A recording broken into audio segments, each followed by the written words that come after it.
الرحيم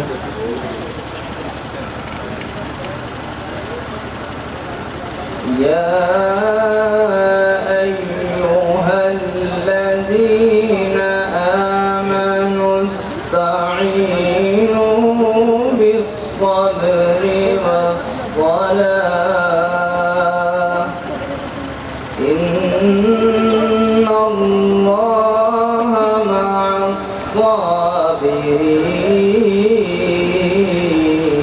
الصابرين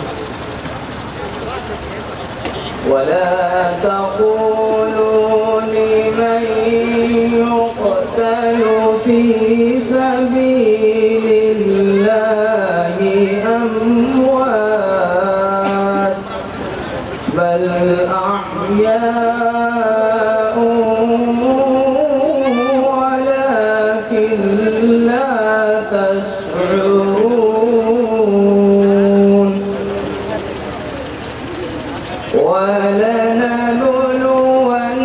ولنبلونكم بشيء من الخوف والجوع ونقص من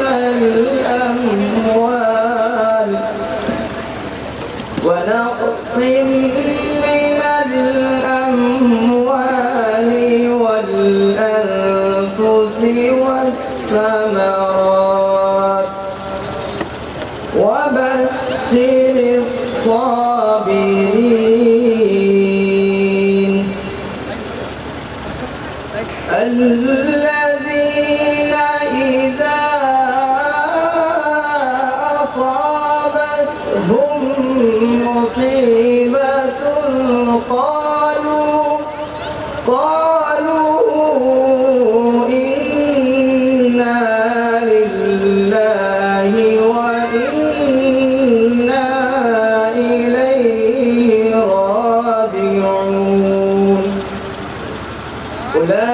أولئك عليهم صلوات من ربهم ورحمة وأولئك هم